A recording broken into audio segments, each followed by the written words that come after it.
Could your website possibly get you sued by the government? Stay tuned and find out.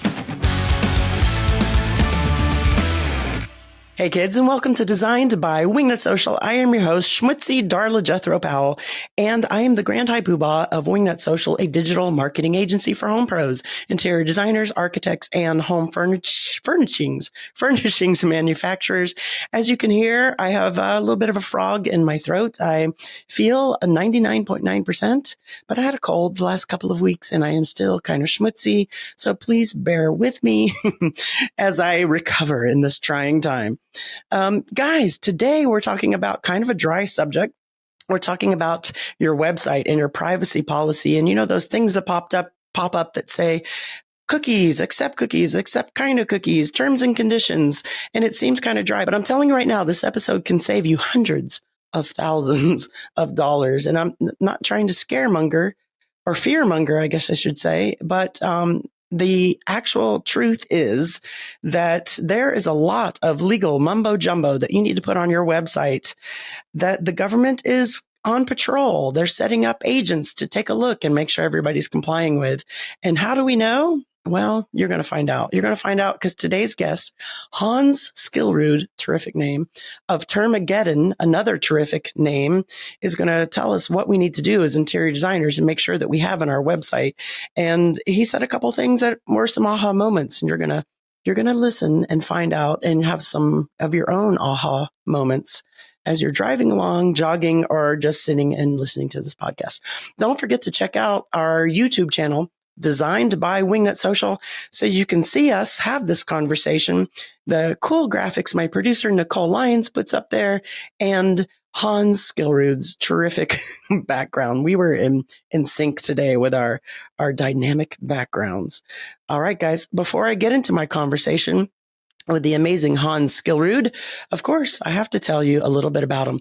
Hans is the co-founder and vice president of Termageddon, an auto-updating website policy solution, which he's been running with his wife full-time for over 4 years. Prior to Termageddon, Hans ran a 12-person web design and software development company in downtown Chicago. Outside of work, Hans enjoys gardening and beekeeping. That is pretty fascinating. He is a man of apiaries.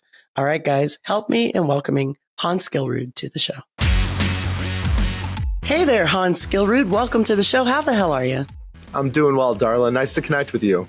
It is so nice to finally connect with you. You and I have been going back and forth with emails because you have an amazing product that we're going to talk about today.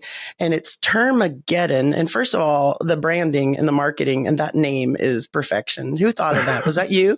It was my wife and I. Yeah, we decided, well, privacy policies are the most boring topic in the world. So we might as well have a fun name and at least enjoy ourselves that way. So I love it. That is such a terrific name. And how we got into our conversations was we were connected by a mutual friend, I believe. And you do something which is, like you said, it might not be the sexiest of things, but it is sexy when you consider how it's going to save your ass down the road. So tell us a little bit about what you do, and we'll dig into the details of it and why it's so important for interior designers to incorporate something like this into their website. Yeah, awesome. And thank you for the opportunity. So Sure. Termageddon is a website policies generator. So people come to us, website owners come to us to generate policies that help them comply with laws and limit their liability. So our tool is $120 a year. It includes privacy policies, terms and conditions, cookie policies, disclaimers, things that help you comply with laws by making the disclosures you're required by law to make, and also help limit your liability by explaining the rules to using your website. Okay, so let's first talk about the difference between privacy policy and terms and conditions. And I'll preface this by saying a lot of interior designers come to me at Wingnut and they bring their websites to us and their social media marketing to us, and they've done their websites by themselves. They might be newer designers. They have a Wix site, or they have maybe a WordPress plugin or something that they've done by themselves. Probably not WordPress. That's kind of complicated, but you know what I mean? And the privacies and policies down at the bottom, no one really pays attention to that or really knows what's going on with that. Why is that important, first of all, and why do we even need those? A privacy policy helps you comply with privacy laws. And a lot of website owners don't realize the fact that when you have a contact form on your website and you're collecting things like names and emails, Yeah, and they Names all and do. emails, there's nothing wrong with it, but names and emails are regulated pieces of data. Governments around the world are regulating. When you collect our people's data, you need to comply with our laws. And so if you're collecting things like names and emails through contact forms, or maybe behind the scenes, you're using Facebook advertising and you're using tracking pixels, or you have Google Analytics installed, or collecting data behind the scenes for analytics or security, you also may be collecting personal information like IP address and device information and stuff like that. I always say there's absolutely nothing wrong with collecting this data. But in this day and age, with these regulations, you're required by law to make disclosures regarding what you collect and what you do with it. So privacy policy exists to provide the disclosures you're required by law to make. Failure to comply with these laws are the penalties are extremely strict. And I'm talking about minimum $2,500 per website visitor whose rights you've infringed upon. Oh so you my get God. Yeah, it's gnarly. Like 100 visitors in a month, and if you get found to be non-compliant, the fine would be 100 times $2,500 per website visitor. So the fines are the governments are taking privacy very seriously, and I think a lot of website owners are like, well, I'm only just collecting names, and well, they have to type it in, so it's okay. Well, you're right. They are the ones typing in their name, but you are not only collecting that data. Typically, companies are sharing that data too, because most website owners, when they get an inquiry from a contact form, that sends an email to their inbox where they get the person's contact details. So you're not only collecting names and data, you're sharing that data with your email service provider. Oh. So a privacy policy helps disclose those facts about your business. And a good generator, I'm a little biased, but I think Termageddon's the best. But a good generator will not only help you comply with today's privacy laws, but then notify you when new laws go into effect and even push updates automatically to your privacy policy pages so that you have a strategy to keeping your policies up to date over time as these laws change. And they're changing quite a bit.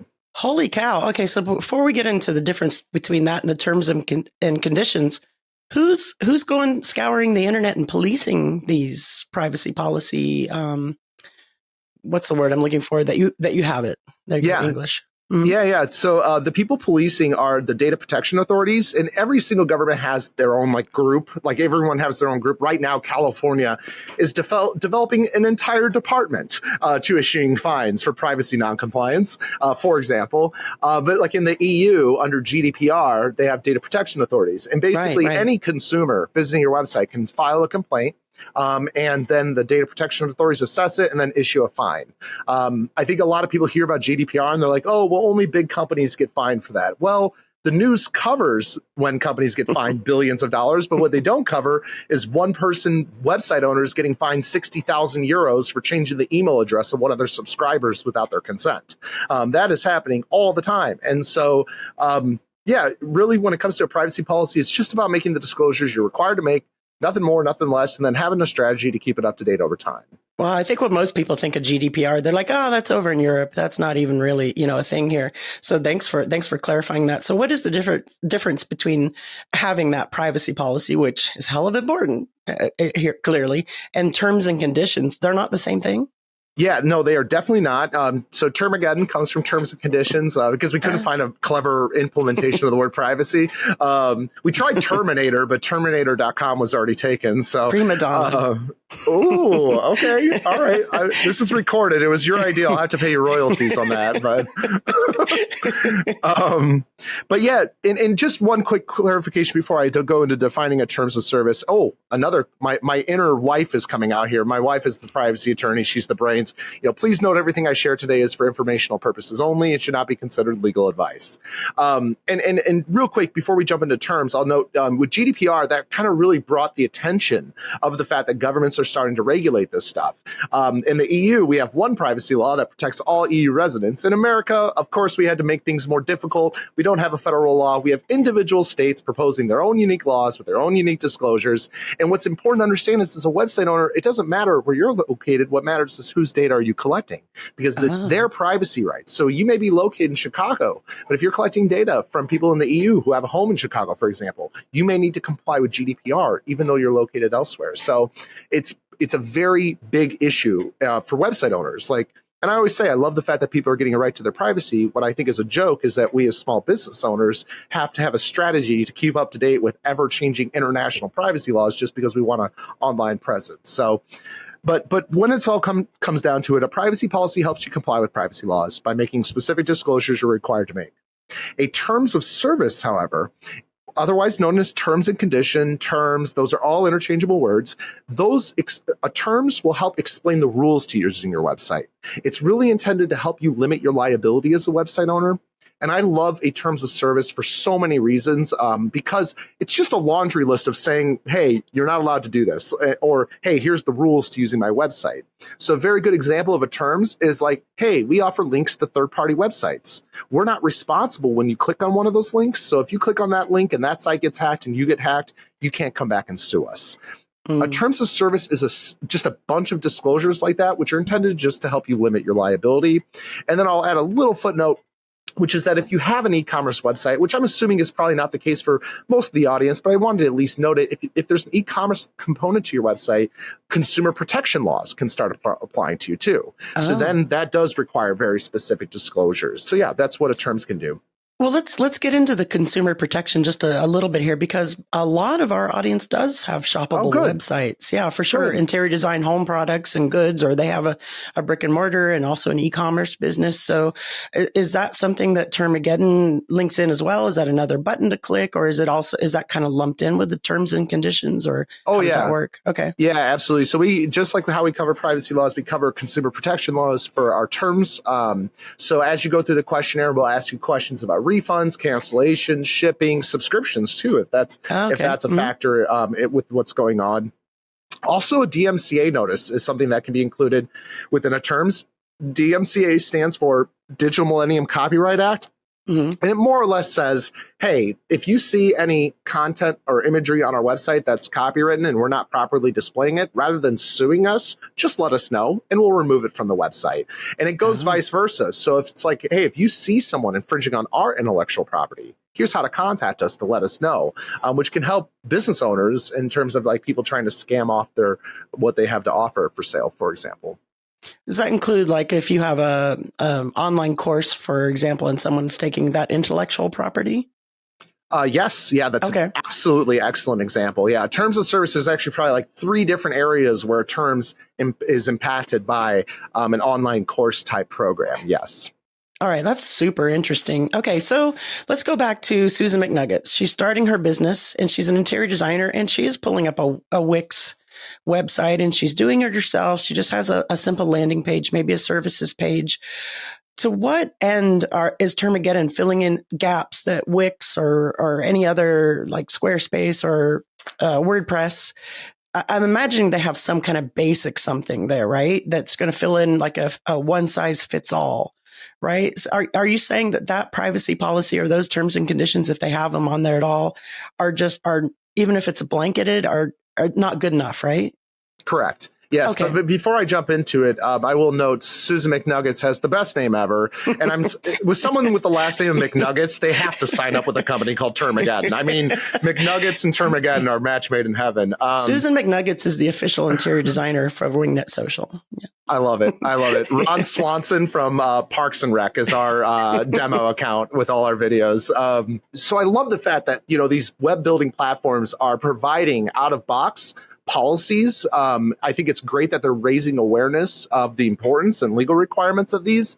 But with that all said, we have yet to ever see a single template compliant with all applicable laws ever. And we have a handful of blog posts. You can go through our blog and read, where we think things went wrong. And we literally itemize it, like doesn't include last updated date. So it's not compliant with all these laws, doesn't disclose who you share data with. It's not compliant with all these laws. So it's awesome that they're raising awareness of it. But if you look at it more in depthly, like it all comes back down to what laws apply to you, because each law lays out the exact disclosures you need to make. And because of how complicated it is, you do, in my opinion, well, obviously an attorney is your best route. Like you can hire your attorney, have them not only draft, but monitor laws on your behalf. But not a lot of people have those types of funds laying around. And that's where I think generators come in as a good plan B.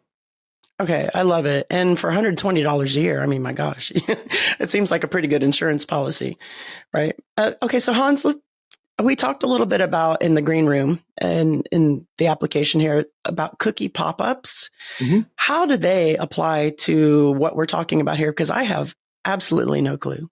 Yeah, absolutely. And I didn't either. I built websites for a living. I ran a 12-person web design agency in downtown Chicago. I always say I feel like I had to marry a privacy attorney to figure this stuff out.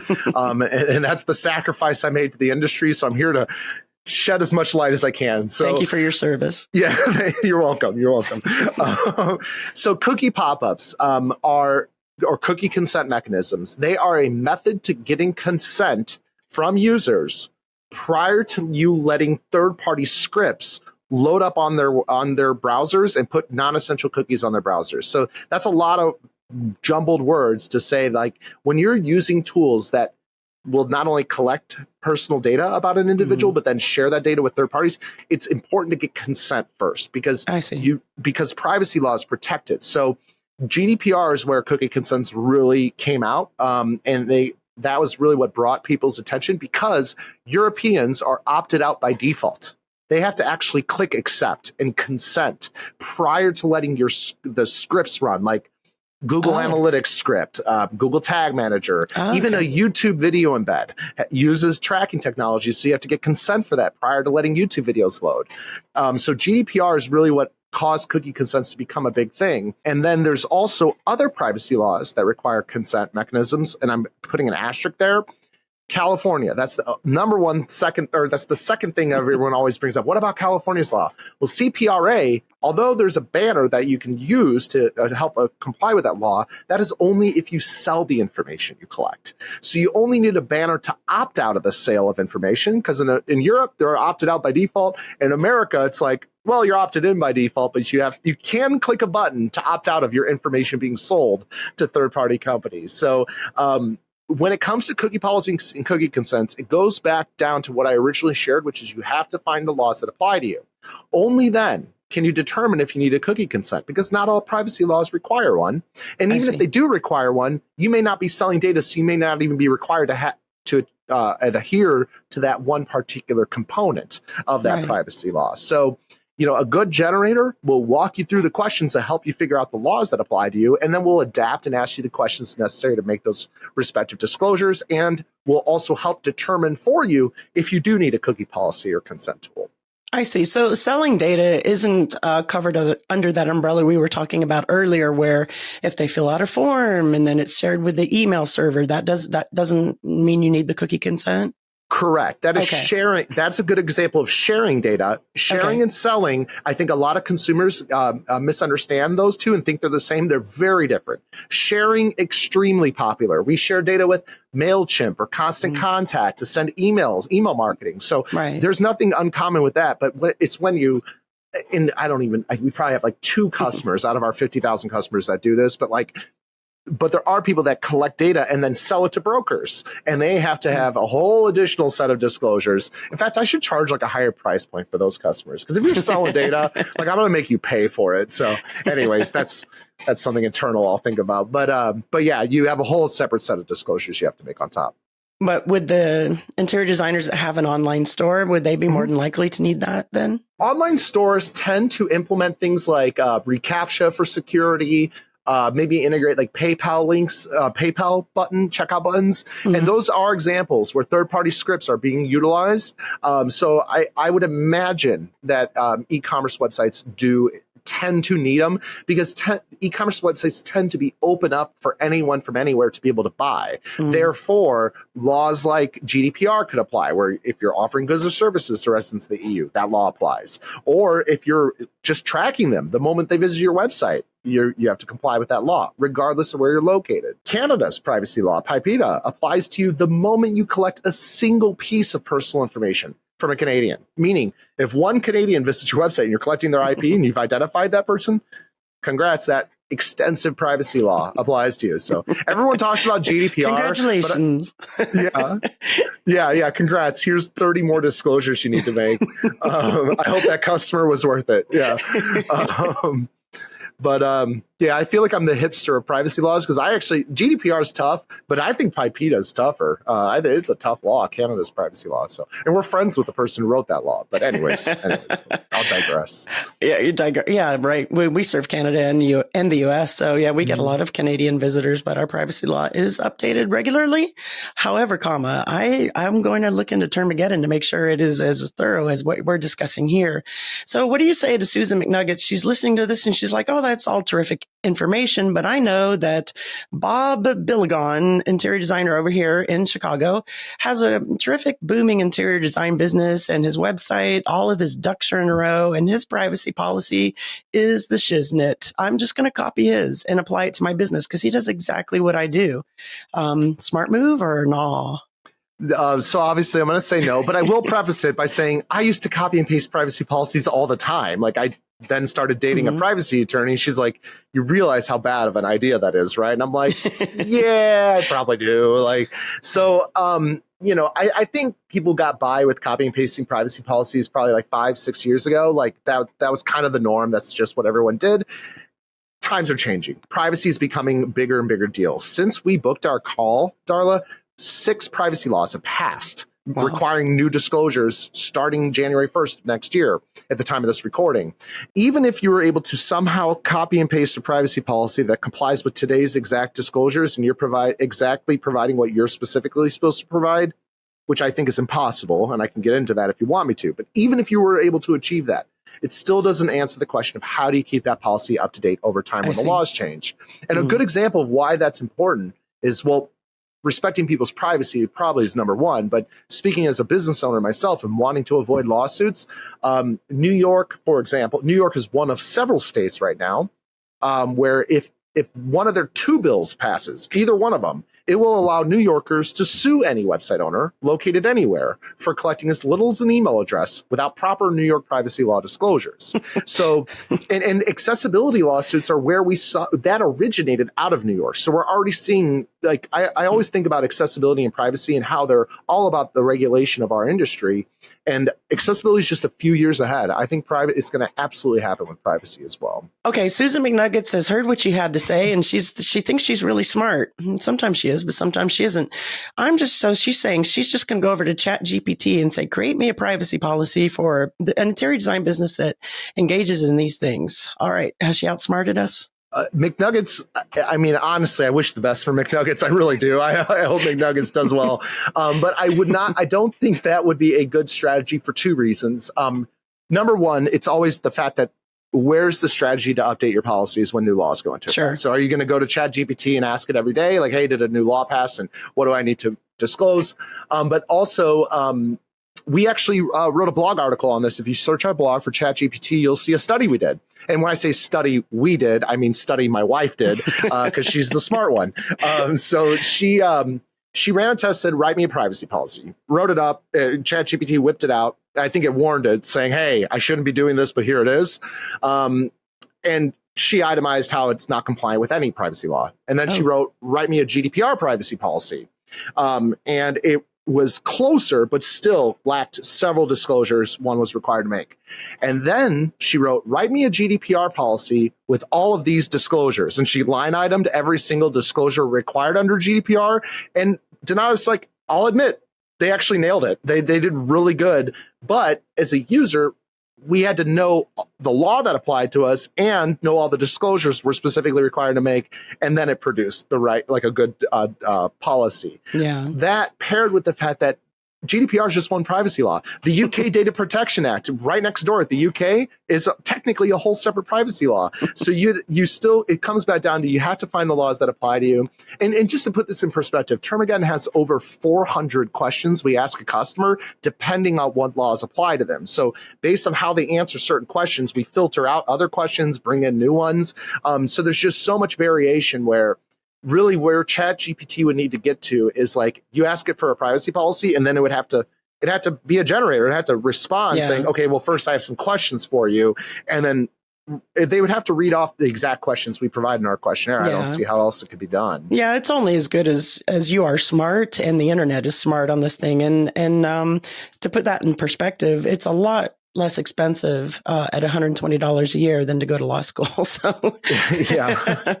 All right. So let's get into the implementation of this, because we're interior designers, right? I am too. I'm an interior decorator, interior designer, and we're creative. We don't want to get into website stuff. Maybe we have a website designer or whatever, but it sounds kind of heady to install this. Is it overwhelming? Termageddon's comprehensive. I mean, there's no doubt about it. I've mentioned Donata about 5 times already, but she's the chair. She's the chair of the American Bar Association's e-privacy committee. 600 privacy attorneys report to her there, and then she provides guidance to legislators on how to write privacy laws. Oh, so cool. Our tool is comprehensive, but we're customer service based. So we make sure our questions are as understandable as they can. Sometimes we're at the mercy of governments and how they write things, hashtag California. But we do provide help articles, and we have video walkthroughs that we provide. And then also we're just available. If you want to just book us for a call, we'll just walk you through the questionnaire. So, we really enjoy seeing people's eyes we can see it in people's eyes. Like the moment I shared the fact that when you have a contact form, you're not only collecting data, you're sharing it with your email service provider. That's like a moment people realize, oh, wow, I'm sharing data there. I'm sharing data all over. And it's like, as time goes on, privacy is just going to become more important. We can either embrace it and have a strategy now to respect people's privacy rights and keep ourselves compliant, or we can wait until someone's knocking on the door with a fine or a lawsuit. And I think this is one of those situations. I think it's better just to get on top of it and respect people's privacy rights rather than trying to, use ChatGPT or copy someone else's legal documentation. Like, it's probably best just to suck it up. Hey, we're in regulation world. Let's get it done, But actually installing it on the website, is that something that the website developer has to do, or is there like a plug and play for the different platforms? How complicated is that? Yeah, good one. So upon generating your policies with Termageddon, you get an embed code. And all you do is click the purple copy button and you paste it into the body of your privacy policy page. And that's it. Now we can control what your privacy policy says. So whenever someone hits your privacy policy, boom, your policies load, but we control it so that when Oregon's new law goes into effect, we notify you saying, hey, it went into effect. We push the disclosures. So that embed code is what allows us to push the disclosures. And we work with all platforms. I work with Wix and Squarespace every day. And we have support articles, but it really just comes down to just copying and pasting a piece of code. You can't beat that with a stick. I mean, that sounds like super. Even I could do that. Even the head Wingnut can do that. Let me tell you. Even McNuggets could do it. I don't know about Susan. No, but I could do it. Yeah, for sure. All right, Hans, is there anything that I've forgotten to ask you about this topic before we get into the fire round? I mentioned it to Darla. I was like, hey, how can I thank you for giving me an opportunity here? And Darla was like, do you want to put out a promo code? So if you use the promo code Wingnut at checkout, you'll receive 10% off your first payment. I'm going to send Darla a little thank you for that as well, for thanking me to talk about the most boring topic ever. And if we see a Wingnut promo code come in, just know I'd be happy to book a call with you myself, and I'll walk you through the setup, no problem. Oh, that's awesome. And just for clarification, we go to Termageddon.com for that, right? Yep. And then you click register and follow the process. And we send you automated emails, click this video and watch Hans, be crazy and set up this policies for you. So, well, thank you for that. You didn't have to do that. We appreciate that. All right. Of course. Now, Hans Skillrud, I have to ask you, are you ready for the What Up Wingnut round? All right. What would the hashtag on your tombstone be? I wrote this out to you already. I think it was privacy, please. So hashtag privacy, please. I mean, I'm dead. I want some privacy now. So. You're stuck on a deserted island, but you can have your one favorite food forever. What is it? Burritos. I like that. That incorporates a lot of different proteins and vegetables. And exactly. And if the higher beings decide, okay, well, I'm going to give you this type of one burrito, I can just go fishing and make fish burritos. Or fish tacos. I love it. This is terrific. And last but not least, please recommend a book that's impacted you either personally or professionally. The Black Swan. Black Swan by Nassim Taleb. He was very impactful to me because that book really taught me about how much we take for assumptions in life. And he spoke to financial markets, but it had a profound effect on me on just try to take nothing for granted. I love it. Hans Skillrud, please tell the audience again where they can go to find out more about Termageddon and give them that code again, and we will call it a day. Awesome. So you can visit termageddon.com. So it's term age double D for Don, termageddon.com. And you can click the purple register button. It'll ask you to create an account. You'll go through the purchasing process. Make sure to use promo code Wingnut at checkout. And yeah, if you have any issues at all, click that support button. Be like, Hans, I saw your crazy on the podcast, and I need you to walk me through the setup. Well, they get to see your cool background too. If they, True. Oh, okay, cool. Yeah. For you guys who aren't subscribed to Designed by Wingnut Social on YouTube, go check that out. He has the coolest background, I think, so far of any of the guests. Hans Skillrud, thank you so much for joining us. It's been a treat. Thank you, Darla. All right, kids, I'll make this quick because I think I'm losing my voice now. Hans Skillrud, what a terrific invention Termageddon is, and what a necessity, right? And $120 a year, my goodness. I'm not going to tell you're undercharging because I want Wingnuts to sign up and get this terrific service, but you're undercharging. Get in there before he hears this message, right? What a terrific necessity, and what can really save your in the long run. So get over there. That's termageddon.com. Don't forget to use code Wingnut to save 10% off an already incredibly inexpensive plugin for your website there. What a terrific deal. And while I'm sending you places, don't forget wingnutsocial.com. We are the go-to social media marketing agency for home pros, and that includes interior designers to the trade manufacturers, architects. And if you are a furniture manufacturer, we have cabinet door makers, we have kitchen cabinet makers, we have rug vendors, we have case goods manufacturers here at Wingnut Social, and we do all their social media marketing for them. And primarily it's Instagram, but we are happy to run any of your social media channels. And after a deep dive strategy session, we will determine where you will get your best bang for the buck. And so check out wingnutsocial.com and hit that work with Wingnut button. And don't forget our Instagram for interior designers course. If you're not quite at that level to hire out a firm to market for you, we have the DIY Instagram for interior designers course, on demand course. And we really just got some terrific feedback from Ashley Marks of Marks Living Co. And she told us, after taking your Instagram for interior designers course, I've had an amazing launch and have successfully landed some pretty huge projects.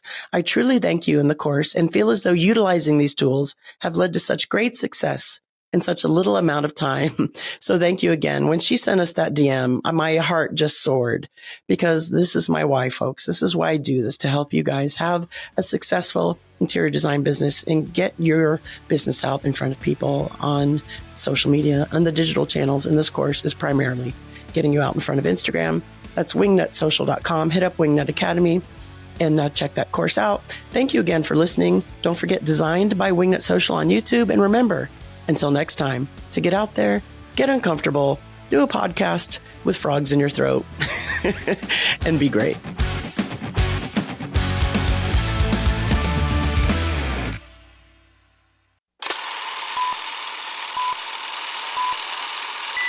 Which he's been running with his full-time wife. His wife versus his part-time wife. Sorry about that, Hans. Outside of work, Hans enjoys gardening and bookkeeping. Beekeeping and bookkeeping. I'm like, who the enjoys bookkeeping? I mean, I guess CPAs do, right? What do you want to be when you grow up? I want to be a bookkeeper. It happens. And you know what? And God bless you. Seems like a no-brainer. And we really just got some terrific feedback.